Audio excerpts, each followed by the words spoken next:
Ladies and gentlemen, thank you for listening. Thank you for downloading. And thank you for subscribing to the latest edition of the 12 Kyle podcast. I am 12 Kyle. Check this out. On this episode, what we're going to talk about is adulting. Um, we're adults, at least most of the people that are listening to this podcast, right? Um, I was thinking the other day. Actually, I was having a conversation with uh, our middle son Cameron, and he's 20 years old at the time of this recording. And I was just explaining to him like you should really, really, really enjoy this time. And he's like, "Yeah, Dad, I'm having a good time." I was like, "No, no, no, no, no." I was like, "My brother, you should really enjoy this time because you're in school now. Um, you have someone,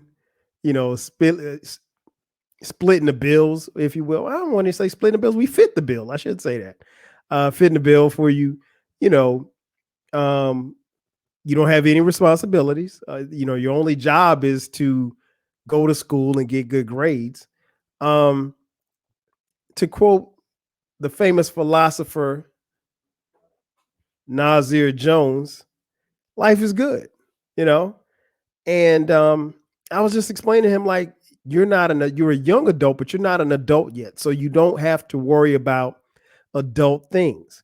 And I was just trying to get him to see like this is a very critical time in his life because obviously the decisions that you make from here going forward, um, affect you either positively or negatively going forward. But the thing I try to impress upon him is that being an adult is different. Being an adult is different. I won't say it's hard, but it's different. And the thing about it is that nobody really told us or gave us the game as to what being an adult would require. Um, because there was a time that, all it was just you and your boys. That was it. That's all you had to worry about, just you and your boys. Well, you just had to worry about yourself, really. Um, and then you get into relationships, and then for those who get into serious relationships, maybe you move in together, maybe you start dating seriously, and that now you're kind of moving toward that area where you're kind of thinking about somebody else. And then if you decide to get married, that brings on something totally different. If you have kids, that brings on something totally different. But those are the things about being an adult. You start paying bills. um but the thing that I tried to impress upon him is that, like, I was asking him about some of his boys that he had not talked to in a while. And I made the comment, I'm like, well, you guys have a medium through your phones by which to, talk to each other. And one of his boys, he was like, man, I hadn't talked to him in a couple of months. And I was like, man, how does that happen? He's like, man, Dad, I'm in school. He's not in school, blah, blah, blah, blah, blah. I'm just basically, he said, I'm busy. And I got where he was coming from. But at the same time, the thing that I tried to impress upon him is that, you also have to kind of have a balance. And life is about balancing. And, part of being an adult is being able to balance how you handle everything. And there's not necessarily a handbook to tell you how to balance things. Um, One of the things that you have to balance is your work-life balance. Um, Particularly when you're younger and your mindset is, okay, I got to grind, I got to get this money, I got to do this, I got to do that. I got to, you know, fight my way up the corporate ladder, if you will. And there's nothing wrong with that. I'm a living proof of, a living example of that. However, in the quest to go up the corporate ladder, don't lose yourself. Don't lose yourself, and more importantly, don't lose the lessons that you learn along the way. Um, One of the things that I learned is that it's okay to chase money, but at the same time, you can't lose yourself in chasing money. And I saw that happen to a lot of people. And as I've gotten older, I realize more than anything else, the biggest thing that we have, the most valuable thing that we have right now is time. Um, because time you can't get back. You don't really think about it when you're 20, 25, 30, 35. But bro, when you hit like 35, 40, you start thinking about time and you start realizing like, I don't have a lot of time. I mean, God willing, we are all here 100 plus years. The reality is, we probably won't be here 100 more than 100 years. And that's cool, as long as you do what you're supposed to do while you're here on this earth. But the thing that I found relatively quickly is that it really doesn't make a lot of sense for you to pour your heart and soul into a business that you don't own. It's not that important for you to pour yourself and everything you got into a company that you don't own. One of the first things that I learned in the School of Business at South Carolina State University, where I went to college, Dr. Cole, my man, Dr. Cole, he told us on the first day of class, financial management, he said, if you don't own the company, you are expendable. Let me say that again. If you don't own the company, you are expendable, meaning that if you don't own the company, they can get rid of you at any point in time. So if you're not Steve Jobs, you're not that important to Apple. Apple was Steve Jobs' company. So he controlled it. Anybody else that's not named Steve Jobs isn't necessary. And so I think one of the things that you have to learn when you become an adult is being able to balance your work life, your work-life balance, being able to understand that, yeah, okay, I got to get in here and I got to grind. But at the same time, bro, if you spend in 45, 50, 60, depending on your career, 70 hours at work, you might be hustling backwards. Because unless you have stake or equity in that particular company or that particular entity, it can all go away.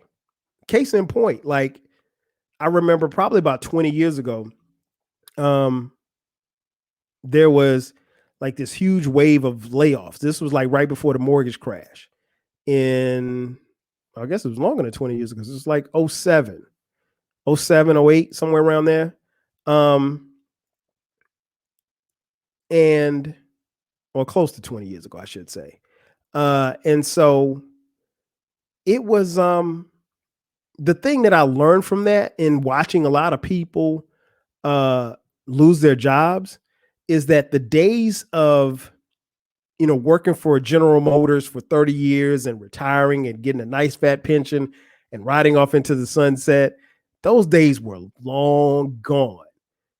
GM was firing people, and I'm not just singling out GM, but I'm just going to use them as an example. Companies like that were firing people who had been there 20, 30, 40, 50 years. And so what that taught me was like, they don't owe you nothing. The only thing they owe you is a paycheck. And I think you should be loyal to your check. That's it. Outside of that, get your check and your respect. And I think you have to learn how to give the company or wherever you work, whether or not you're a school teacher, you're a lawyer, you're a truck driver, you're a sales rep, whatever you do,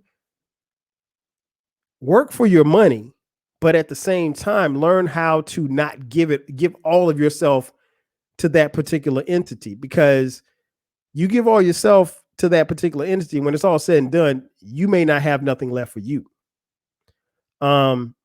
So your work-life balance is important. That's one thing that they don't tell you about when you become an adult.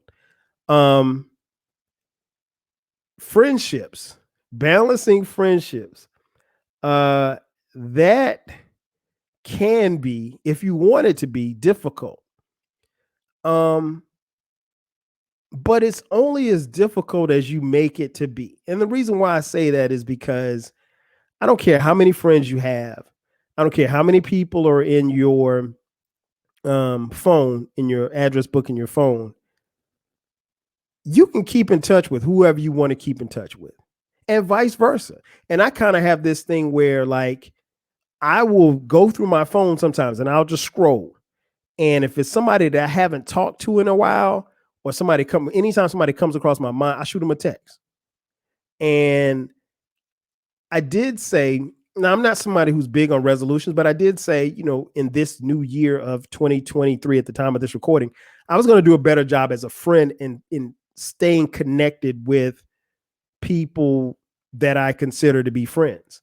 I think last year I probably loosened up a little bit and probably didn't stay as connected as I could have or should have. And I really don't have any reason for it. If I tell you I was too busy, then I'm lying, because I wasn't that busy. And I think that's the thing that I was trying to impress upon Cameron, was like, these are your friends. If you can realize that, like, it's been 6 months since you talked to your friend, shoot him a text, call him. Hey man, what's up? Hey man, just call and let you know, man, I'm thinking about you. I don't think that takes much to do, because we keep in contact, honestly, with strangers more so than we do sometimes our own friends. Now, I will say this much. I don't believe in, like, tracking nobody down. Now, if I call you a couple of times, or I text you a couple of times, you don't respond, or we're in the group chat and you're not chatting back, hey, bro, I don't know what to tell you. Because, like, I'm here, and the thing I always want to do is be there for my friends. But at the same time, it's a two-way street. You know what I mean? It's not something where I shouldn't have to chase you down. The conversations that we have should be mutual. And then sometimes, I'll be honest, sometimes time gets away from it. Because, like, I remember one of my boys, he texted me during the game, and I looked to see when the last time we had texted, and it had been 4 months. And I'll be honest with y'all, it did not feel like it had been 4 months, but it had been 4 months since the last time we text. And I personally, for my friends, I don't like that much time to go in between us having some type of correspondence. And I don't want to ever get into the mindset of, because Ron posted something on Instagram, that he's cool, that he's okay. Particularly nowadays when we talk and think about mental health, I don't want to just assume, just because I see him put a post on, throw a picture up on IG or Facebook or Twitter, he sent out some tweets, that he's okay. I don't necessarily know that he's not okay. He might be okay. He might not be okay. I don't know that. And I think sometimes we assume that people are okay, that our friends are okay, and they're really not. Again, it goes back to what I said a little earlier. It's about balance. And that's a part of being an adult. You have to figure out how to balance your friendships. I'll be honest. Some friendships are a little bit more important than others. It is what it is. I mean, like, I have a set of friends, if I'm being honest. I have a couple of set of friends that I talk to either via text or via phone or in a group chat daily. And there are some family members that I have, blood family members, that I haven't talked to in the last 6 months. I can think of a couple of family members that I haven't talked to in the last year, and it's been on purpose. Not, oh man, we just ain't. I mean, I ain't really got much to say. Ain't no beef. I just ain't got nothing to say. And sometimes it's like that with family. It is what it is. But those friendships, at least at this point in my life, are more important than that relationship that I have with that family member. So it's not being cultivated.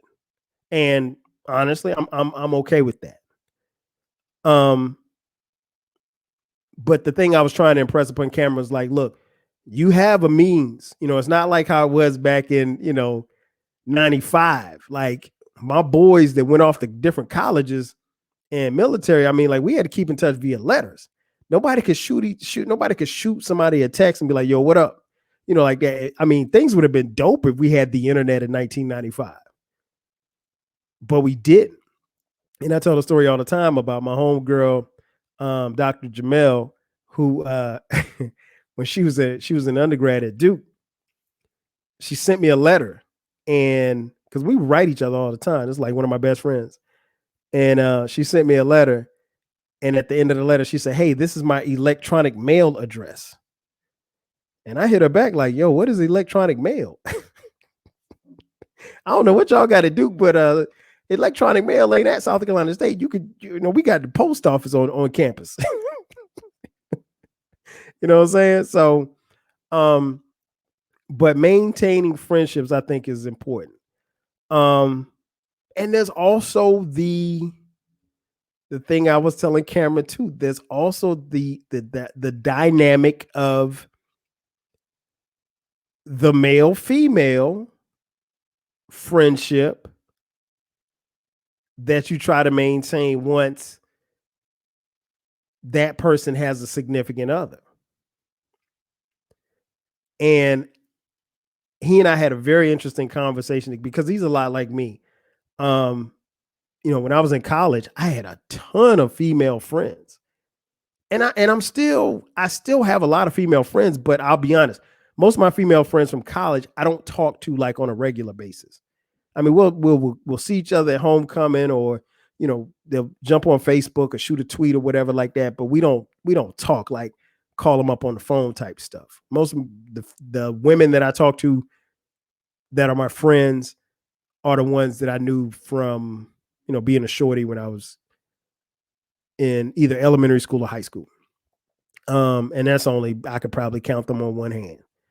But my female friends from college, I really actually don't have a logical reason for this, but like, when they got into serious relationships, or when they got married, or when I got into a serious relationship and then I got married, the phone calls kind of stopped. And it's not because like there's like I want them or they want me, because it ain't like that, but it's adulting. It just kind of stopped. I guess it's a level of respect. I mean, like I remember even like when Sharice and I moved in together, we weren't married, but like some of my homegirls from college, like phone calls stopped coming in. Like I'm like, yo, why don't you hit me up? Oh yeah, I'm gonna call you. Phone call never came. And I guess it's just a level of respect. And here's the funny thing, like, because I went to college with my wife, so my female friends from college know my wife. But I guess it's just a level of respect. But the thing I tried to tell Cameron was like, look, as you get older and you get further along in your relationship, I was like, some of your female friends might stop calling. It happens. He didn't understand, but I was like, I told him, I was like, it's one of those things you'll understand when you get older or you live just a little bit longer. You'll have a better idea as to why. But maintaining friendships, I think, is important. It's not always easy. I think it's definitely easier than it was when we were coming up, people in my generation. But I think there's balance. And I mean, like, you got the friend, and I'm just assuming that you guys have as many friends as I do. I have quite a few friends, people that I really truly call friends. And I'm sure that there are probably a few of you that may be like, well, I only have like 3 friends. That's cool. I've never had 3 friends. Never in my life have I had 3 friends. But that's just me and the type of relationships that I have. But balancing friendships is not easy, but it is rewarding. And then there's family. You got to balance family. That's a part of adulting too. That can be very tough, particularly when you involve children, because now you got to make a decision. Sometimes you got to make business decisions. Sometimes you have to make family decisions. You got little Ron's got a baseball game, But your boys want to go on a vacation. You want to go on a fellas on a guys trip, but little Ron Ron's playing in his first baseball tournament, and he's playing t-ball, and this is the first t-ball tournament. But the boys got a vacation, a guys trip planned to Vegas. What you gonna do? What are you gonna do? Are you gonna miss out on your son's first t-ball thing, or are you gonna miss out the trip with the fellas? Decisions. And you have to kind of figure out where your priorities are, where family fits.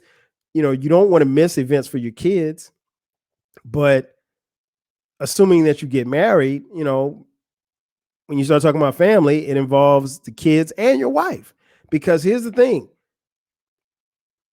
When you're married, that's one thing. When you're married and then you bring a child or children into the world, the dynamic of your friendship and your marriage changes, because now everything is centered around the kid or kids.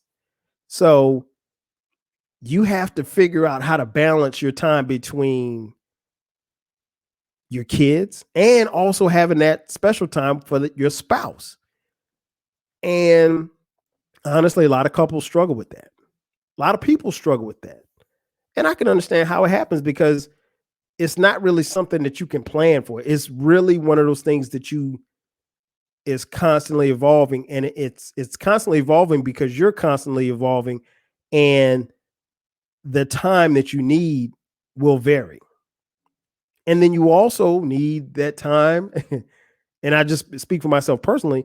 There was a time where I realized that even as a married man, I had to have my time with my family, had to have my time with my kids, had to have the time with my wife, and I needed time with the fellas too. And you got to figure out how to balance all of that and not leave one out. So who gets the most time? That's adulting. I mean, and that's the thing that they don't tell you about. And then I'm reminded of movies like The Best Man, wherein you have friends and everybody is coming back together, and then you're trying to maintain the friendships that you have, but you're also trying to put on this front like everything's cool in your house. Well, everything ain't always cool in your house, bro.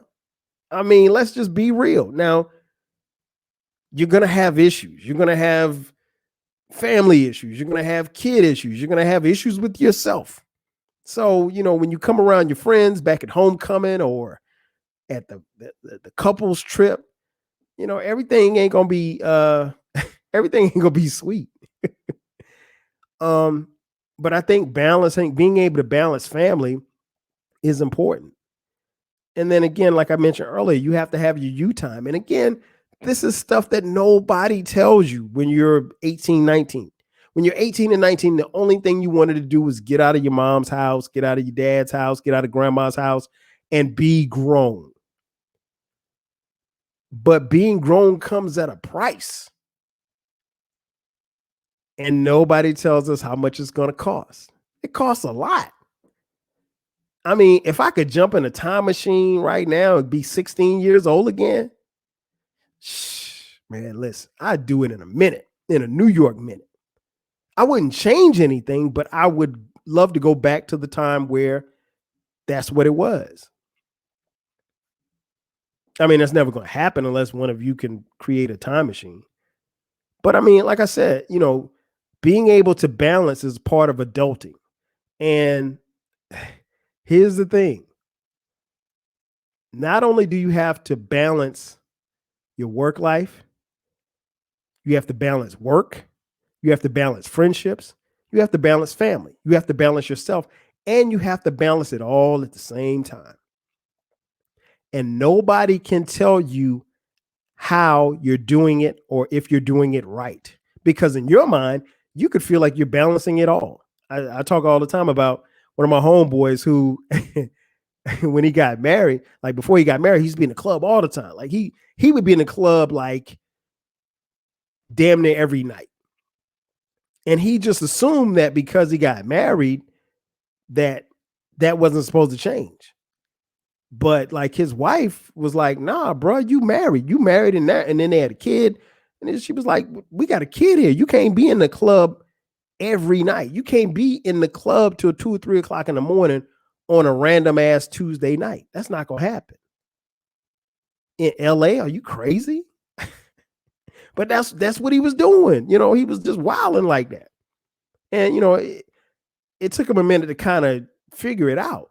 And he eventually figured it out, but she wasn't happy with that because, and he was under the impression because they lived together, you know, prior to getting married, that she was cool with him going to the club. I mean, he wasn't like he was going to the club to pick up women, but I mean, he was like, I'm young, I'm in LA, I got money, I can hang, you know, I'm not taking anything away. It's, you know, but he had to figure it out.